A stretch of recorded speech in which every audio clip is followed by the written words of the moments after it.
रमजान का महीना था। पूरा शहर इबादत की रोशनी में डूबा हुआ था।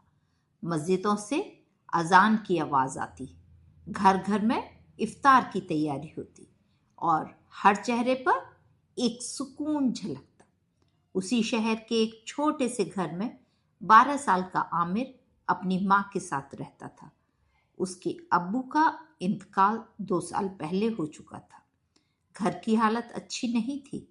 रमजान के 29 रोजे पूरे हो चुके थे। अगला दिन शायद ईद का हो सकता था।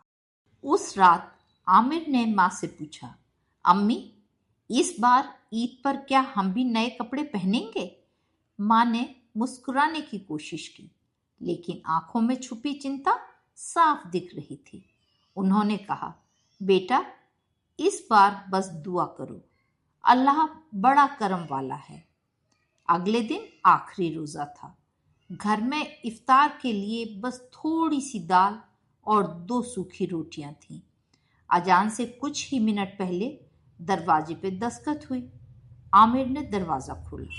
सामने एक बुजुर्ग फकीर खड़े थे, कमजोर, थके हुए और भूखे।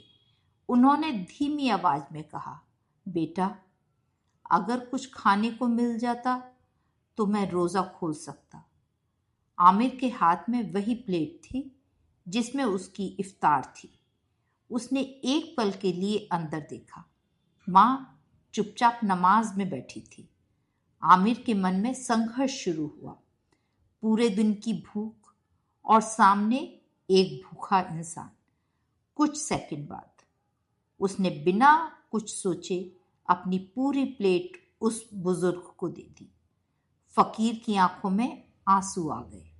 उन्होंने दुआ दी, अल्लाह तुम्हें वह दे जो तुमने आज छोड़ दिया। आमिर अंदर गया। माँ ने देखा कि उसके हाथ खाली हैं। उन्होंने पूछा, बेटा, इफ्तार कहाँ है? आमिर ने सिर झुका लिया।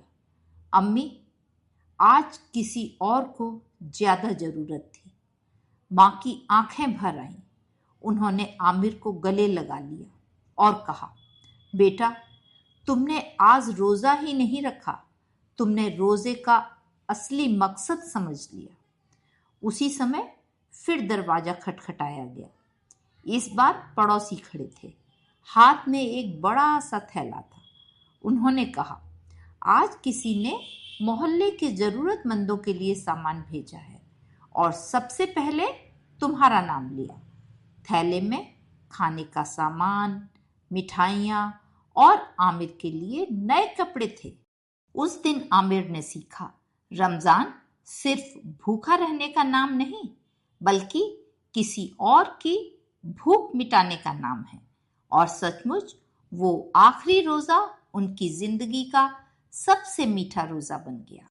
यह कहानी हमें संदेश देती है कि रमजान हमें सब्र, करुणा और बांटने की सीख देता है। जब हम दिल से देते हैं तो अल्लाह हमें किसी न किसी रूप में उससे कहीं ज्यादा लौटा देता है। आपको ये कहानी कैसी लगी? कमेंट करके मुझे अवश्य बताइएगा। यदि मेरे चैनल पर नए हैं तो मेरे चैनल को सब्सक्राइब कर लीजिए और हाँ, बेल आइकन अवश्य दबा दीजिए, जिससे आगे आने वाली कहानियों का नोटिफिकेशन आपको मिल सके। इसको अधिक से अधिक लाइक करिए और शेयर करिए। अंत तक हमारे साथ बने रहने के लिए आपका बहुत बहुत धन्यवाद। Thank you.